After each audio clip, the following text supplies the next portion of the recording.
ఈ రాష్ట్రంలో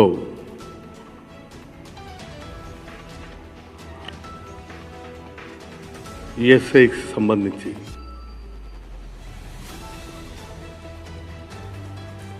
మెడిసిన్స్ కొనుగోలులో అవకతవకలు జరిగాయని,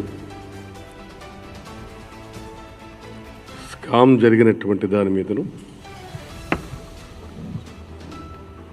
ఏసీబీ అధికారులకు లభ్యమైనటువంటి ఆధారాలతో గౌరవ శాసనసభ్యులు కింజరాపు అచ్చెన్నాయుడు గారు, టెక్కలి శాసనసభ్యులు అరెస్ట్ చేయటం జరిగింది.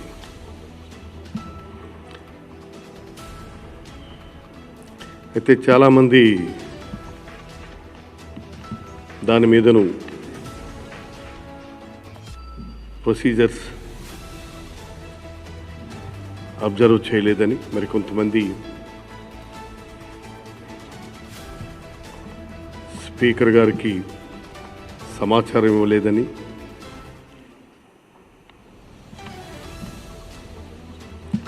నిన్న ఈరోజు కొన్ని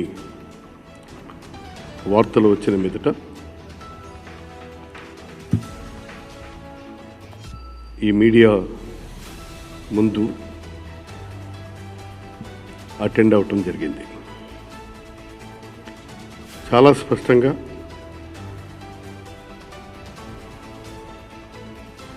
మొట్టమొదట message,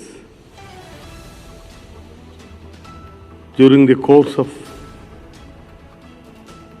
investigation on 12/6/2020 at about 7:20 hours at Nimmada village, Kotabommali Mandal, Srikakulam district, Sri Kinjarapu Achennayidu, Honorable MLA, Tekkali Assembly Constituency and ex-Minister for Labour and Employment, was arrested in a case crime number 4 by RCO CIU ACB/2020 by US 13(1) C D R/W 13(2) of PC Act 1988 and 13(1) A R/W 13(2) of PC Amendment Act 2018, Section 408, 420, 120 B IPC of ACB CIU AP. ఈ sections కింద వాళ్ళు case పెట్టడం జరిగింది. Vijayawada in ESI IMS scam case. Honourable MLA is being produced before the honourable special court of SPE and ACB cases Vijayawada. This is for favour of kind information. Details follows. ఇది మొట్టమొదట DD ACB నుంచి నాకు వచ్చినటువంటి communication. ఇక రెండవది presence department నుంచి వచ్చింది. That is also presence department, district jail Vijayawada, remand prisoner 1573 Kinjarapu Atchannaidu, son of Dalinaidu, age 50 years in crime number 04 by RCO CIU ACB Vijayawada 2020 of Anti-Corruption Bureau CIU Vijayawada, sent to GGH Guntur through AR Escort Party Vijayawada for medical treatment as per the Honorable Court orders. Information submitted regarding. ఇది రెండోది jail department నుంచి వచ్చింది.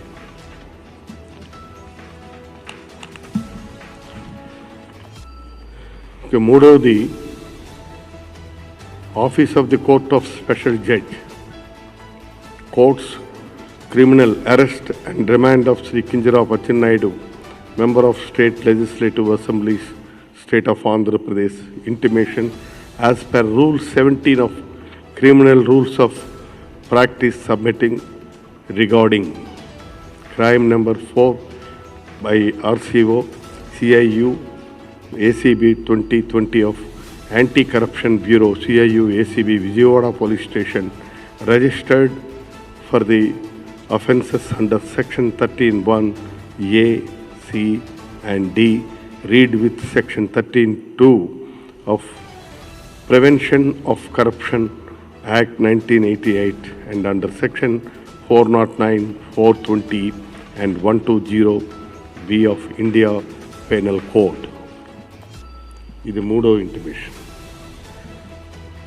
కాబట్టి procedures సరిగా observe చేయలేదు, communication లేదన్నటువంటిది it is not correct.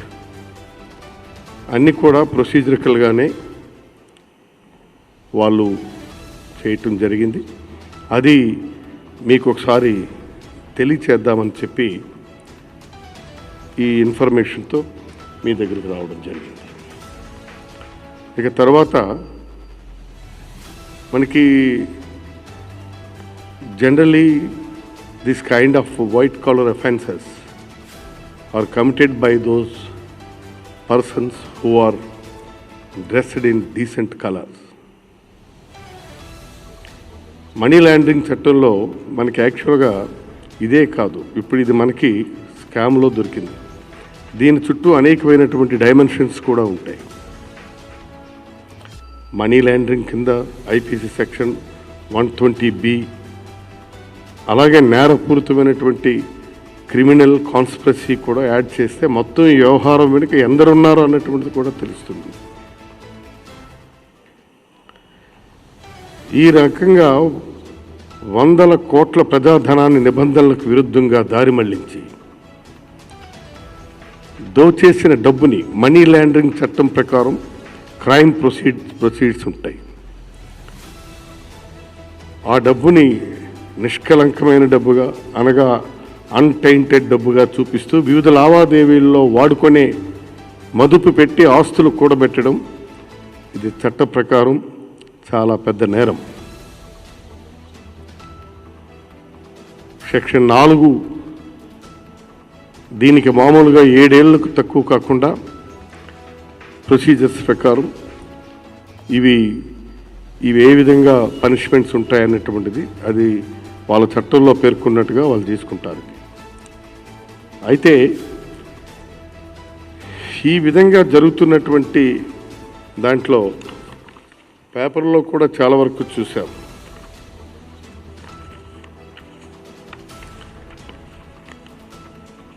మాజీ ముఖ్యమంత్రి చంద్రబాబు నాయుడు గారు మాట్లాడుతూ, is a senior most leader in the state, 3 తడవులుగా ముఖ్యమంత్రిగా చేశారు, వారికి అపారమైన అనుభవం ఉందని చెప్పుకుంటారు. నేరాలకు బీసీలకు సంబంధం ఏమిటండి?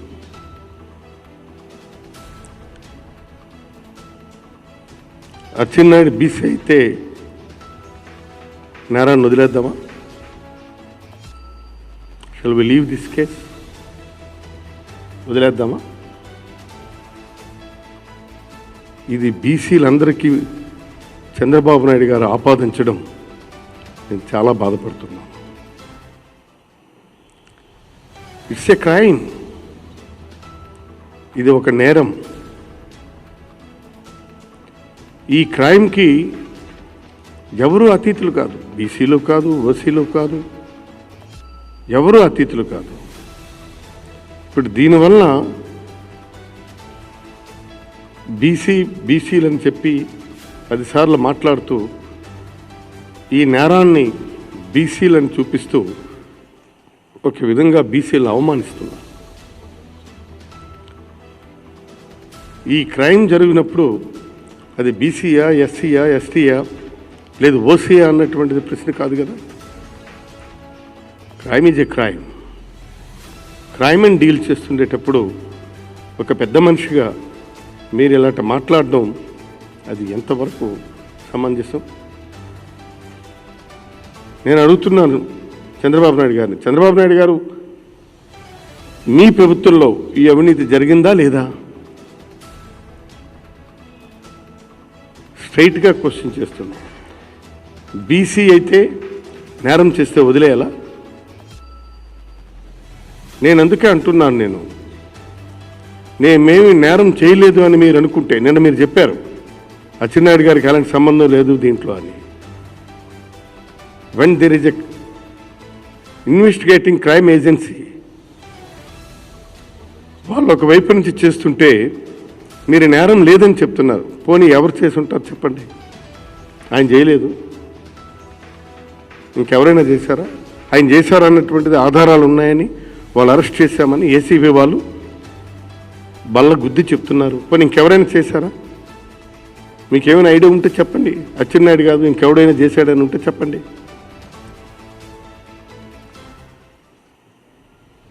ఒకవేళ అచ్చెన్నాయుడే నేను ఈ నేరం చేయలేదని అంటే good, very good. Let him prove that he's innocent. నేను నేరం చేయలేదనుకుంటే burden of proof on Atchannaidu, ఆయన రుజువు చేసుకోవాలా. ఇంకోటి అంటున్నారు, మీరు గోడగింతెళ్ళి తీసుకొని వచ్చారు అచ్చెన్నాయుడిని, ఇది కరెక్ట్ కాదు. ఓకే, ఇది ఇన్వెస్టిగేటివ్ ఏజెన్సీ, వాళ్ళు ముందే ఇంటిమేషన్ ఇస్తారు. మరి ఇవాళ ఏది వాళ్ళ ముందున్నటువంటి ప్రత్యామ్నాయాలు ఏముంటే అవి ఇన్వెస్టిగేటింగ్ ఏజెన్సీ అధికారులు అన్వేషిస్తారు, దాని ప్రకారం అరెస్ట్ చేస్తారు. దాక్కున్నటువంటి వాడిని పట్టుకునే బాధ్యత వాళ్ళదే కదా. ఇవాళ గోడకి ఎంత కాదు, అవసరం అనుకుంటే ఆకాశంలో ఉన్న భూమిలో నక్కినా భూమి బదులు కొట్టైనా సరే ఏజెన్సీ ఖచ్చితంగా పట్టుకోవాల్సినటువంటి బాధ్యత ఉంది. అది వాళ్ళ ఫండమెంటల్ డ్యూటీ, అది వాళ్ళ ప్రైమ్ డ్యూటీ. దానికోసం అన్నటువంటిది తీసుకొని వచ్చేసినారని రాజకీయ లబ్ధి కోసం మీరు బీసీలను అవమానించడం సరికాదు బాబు. It's not fair, it's not correct. ఇవాళ మా బీసీలందరినీ మీరు ఈ బురదని మా మీద జల్లుతున్నారు. మీ పార్టీలో ఉన్న ఒక శాసనసభ్యుడు చేసినటువంటి క్రైమ్ తాలూకా బురదని మా బీసీలందరి మీద, బలహీన వర్గాలందరి మీద మీరు బురద చల్లే ప్రయత్నం చేస్తున్నారు. ఈ నేరాన్ని అడ్డం పెట్టుకుని మీరు బీసీల్లో చిచ్చు పెట్టే ప్రయత్నం చేస్తున్నారు. ఇది కరెక్ట్ కాదు. ఇంకోటి అంటున్నారు, అచ్చెన్నాయుడు ఉగ్రవాద బందిపోట అలా అరెస్ట్ చేశారంటున్నారు. అచ్చెన్నాయుడు ఉగ్రవాద బందిపోటని మేమెవరు అనలేదే. క్రైమ్ ఏజెన్సీ ఏసీబీ వాళ్ళు తీసుకొని ఆధారాలు ఉన్నాయని చెప్పి, ఇందులో ప్రైమా ఫైసీ ఉందని చెప్పి అరెస్ట్ చేశారు. సరే, అచ్చెన్నాయుడు ఉగ్రవాదో లేదు బందిపోటో మీరే చెప్పాలా? మీ క్యాబినెట్లోనే పనిచేశారు కదా, మాకంటే మీరు చెప్తే బాగుంటుంది. తర్వాత గాంధీ విగ్రహాల దగ్గర, అంబేద్కర్ విగ్రహాల దగ్గర ధర్నాలు సత్యాగ్రహాలు చేస్తున్నారు. ఏంటండి అన్యాయం? నాకు అర్థం కాదు. మీరు ఇవాళ ఒక నేరస్తుడిని తీసుకొని ఏమైనా స్వాతంత్రోద్యమంలో అసువులు బాసినటువంటి కుటుంబం ఇదంటే తీసుకొని వెళ్ళారు, నేరం చేశారు, తీసుకొని వెళ్ళారు. ఒక స్వాతంత్ర సమరంలో పాల్గొన్న స్వాతంత్ర సమరయోధుడా? లేదు కార్గిల్ వార్లో పార్టిసిపేట్ చేసినటువంటి వీరయోధుడా? లేదు కరోనా కోసం పోరాడిన యోధుడా? ఏమని గాంధీ విగ్రహాల దగ్గర, అంబేద్కర్ విగ్రహాల దగ్గర ఈ ధర్నాలు చేసి ప్రొటెస్ట్ యాజిటేషన్ కార్యక్రమాలు ఏంటిది? ఎక్కడికి మీరు తీసుకెళ్తున్నారు? నేరాలను నేరాలుగా ఉన్నప్పుడు ఖండించాలి.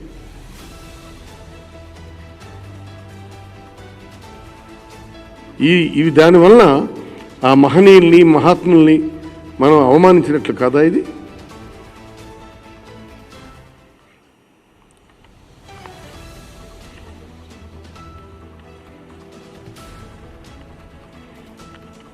మీరు ఇప్పుడు బీసీల కోసం మాట్లాడుతున్నారు. ఇది బీసీలకి ఎస్సీస్కి ఎస్టీస్కు బలహీన వర్గాలందరినీ కూడా మీరు అవమానపరచడమే. మీ పార్టీలో ఉన్న ఒక శాసనసభ్యుడు నేరం చేస్తే ఆ నేరాన్ని మేమెందుకండి బలవ్వాలి? ఆ నేరం వీళ్ళెందుకు పులుముకోవాలి? ఆ నేరంతో వాళ్ళకి అఫిలియేషన్ చేయడం ఏంటండి? నేరస్తుడు నేరం ఆ లైన్లో చూడండి.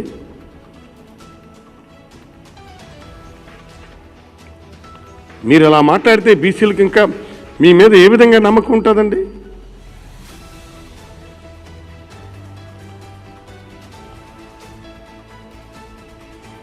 కాబట్టి ఇలాంటివి సరైనటువంటి పద్ధతి కాదు ఇది. వీటిల్ని బాధ్యత కలిగినటువంటి వ్యక్తులు మనం ఖండించాలి. ఖండించకుండా మనం ఈ విధంగా చేయడం మూలంగా అది తప్పు కదా. రెండోది, ఇప్పుడు రేపు ఉదయం ఈ కేసులో పర్ఫెక్ట్గా డీల్ చేస్తే మనీ లాండరింగ్ కూడా అట్రాక్ట్ అవుతుంది, అలాగే మనీ లేయరింగ్ కూడా అట్రాక్ట్ అవుతుంది.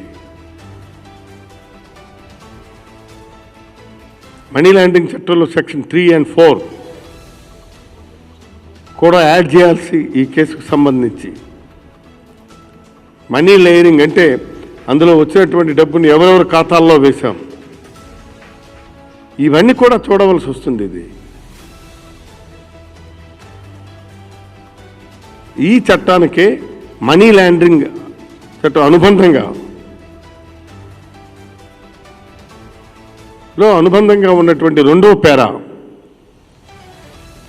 పార్ట్ 2లో పేర్కొన్న ఆర్థిక నేరాలకు ఏకంగా 10 ఏళ్ళు తక్కువ లేకుండా జైలు శిక్ష ఉంటుంది. ఇది నేను ఎందుకు ఇవన్నీ చెప్తున్నానంటే, ఇంత పెద్ద నేరాన్ని డిటెక్ట్ చేస్తుండేటప్పుడు మనం వాళ్ళని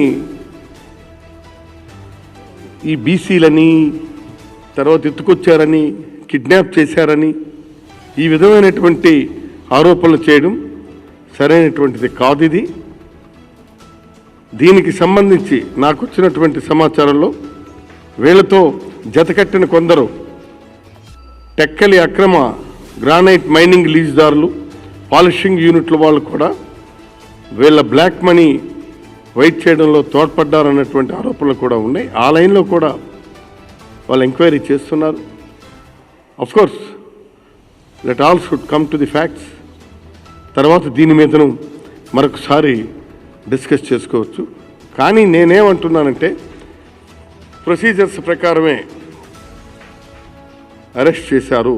అరెస్ట్లో నాకు ముందుగానే ఇంటిమేషన్ పంపించారంటే, ఇప్పుడు మీరు అరెస్ట్ చేసే ముందు చెప్పాలి కదండి. అరెస్ట్ చేసే ముందు అభ్యర్థి దొరుకుతాడో లేదో తెలియదు కదా. ఇప్పుడు మనం ధర్నాలు చేస్తుంటాం, ధర్నాల్లో అరెస్ట్ చేసిన తర్వాత ఇన్ఫర్మేషన్ వస్తుంది. ఇప్పుడు కూడా అరెస్ట్ చేసిన తర్వాత మాకు ఇన్ఫర్మేషన్ పంపించారు, వెరీ మచ్ ఇన్ టైం. అందుకు దీన్ని మీకు క్లారిఫికేషన్ ఇవ్వాలనేటువంటి ఉద్దేశంతో ఇక్కడ ఈరోజు మన పాత్రికేయ మిత్రులకు, మీడియా సోదరులకు తెలియజేయాలని మీ దగ్గరికి రావడం జరిగింది.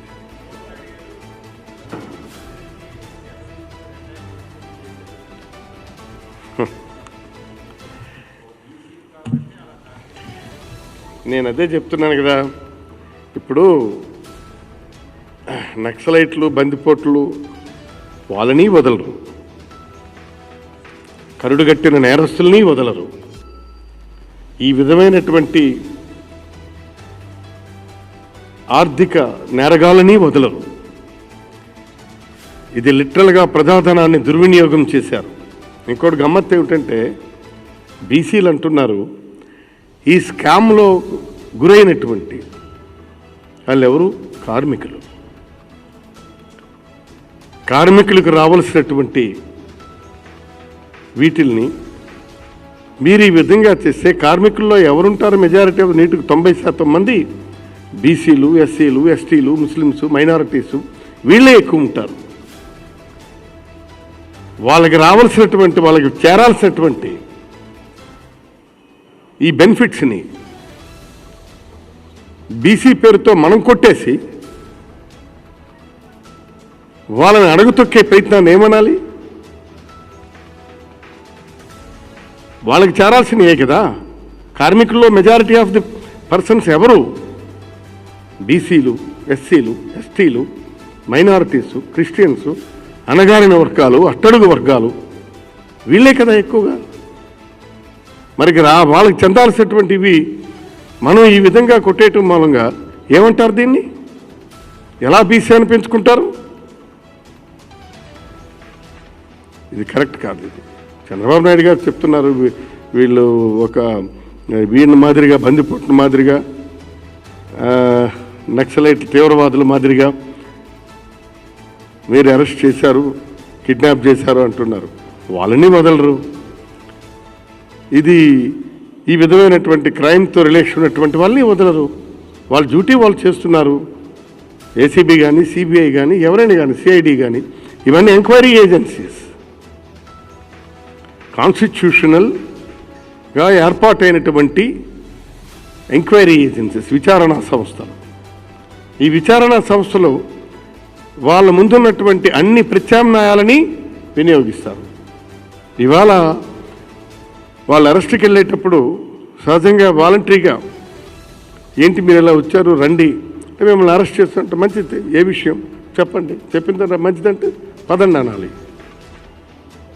మరి మనం తలుపులు వేసుకుని కూర్చుంటే గోడలైనా గెంతుతారు, మేడలైనా గెంతుతారు, మిద్దెలైనా గెంతుతారు. అది వాళ్ళ డ్యూటీ. వాళ్ళు వెళ్ళి క్యాచ్ చేయాలి, పట్టుకోవాలా, అంతే తప్ప దాన్ని ఈ విధంగా అనుకుంటే ఎట్లా? వస్తాయి. వాళ్ళు విచారణ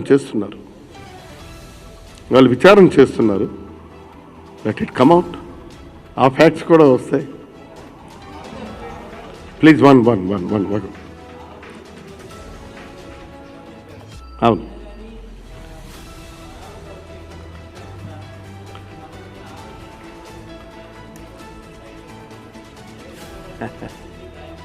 ఏడు గంటల 20 నిమిషాలకి మార్నింగ్ చేశారు. వాళ్ళకి there is a prior intimation. ఇక రెండవది మీరేమన్నారు ఇప్పుడు? Operation okay. అందుకే ఇమీడియట్గా CM himself is ordered him. ఒకటి తర్వాత రెండవది ఇంకోటి ఏమన్నారు మీరు? అచ్చెన్నాయుడు గారిని ఏదో అన్నారు మీరు అడిగే ముందు. విచారణ నిమిత్తం ఇంటిమేషన్ లేకుండా ఆధారాలు స్పష్టంగా వాళ్ళకి దొరికిన తర్వాత, ఆధారాలు ఉన్నప్పుడు ఖచ్చితంగా వాళ్ళు స్ట్రైట్గా వెళ్ళి అరెస్ట్ చేయొచ్చు. ఎంక్వైరీ ఏజెన్సీస్కి ఉన్నటువంటి విశేషమైన అధికారం అది. వాళ్ళ దగ్గర స్పష్టమైన ఆధారాలు ఉన్నప్పుడు వాళ్ళు వెళ్ళి అరెస్ట్ చేయొచ్చు. మీకు బాధ వెళ్తే తెలుస్తుంది. ఇప్పుడు ఎన్ని కోట్లు వచ్చాయన్నటువంటిది వాళ్ళు చెప్తున్నారు. 100 కోట్లని, 150 కోట్లని, ఇవన్నీ ఉన్నాను. I let it comes out.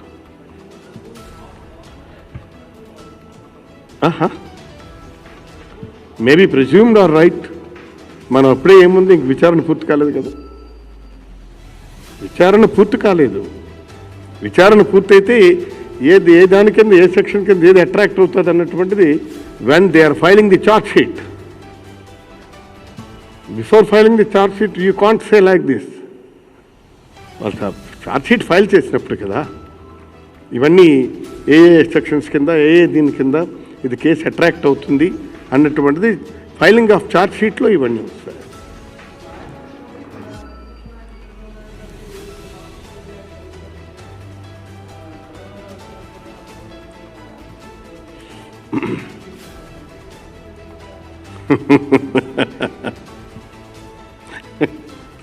Correct lens of గ్లాన్స్లో చూస్తే అది ఎలా కనబడుతుందని తెలుస్తుంది. మనం ఒక ప్రియాక్యుపైడ్ మైండ్తో చూస్తే అట్లాగే కనిపిస్తుంది.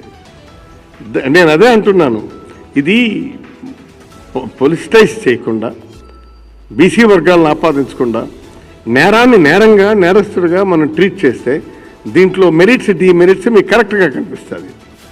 లేనప్పుడు ఏమిటంటే ఎట్లాగైనా మనం అనుకోవచ్చు, దాంతో ఏముంది, నో ప్రాబ్లం, అబ్సల్యూట్లీ ఏదైనా చెప్పుకోవచ్చు.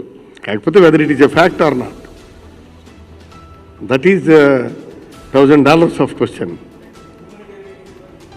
ఏమంటారు?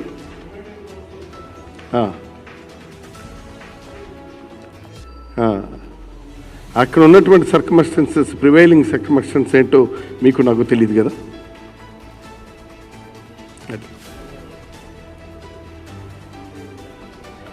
ఏంటి చెప్పండి. అలాగే ఎల్లుండి మనం వెళ్తున్నాం కదా, దానికి కాదొచ్చు కనిపించేదాన్ని గట్టెక్కి చూడడం ఎందుకు? ఏమంటారు?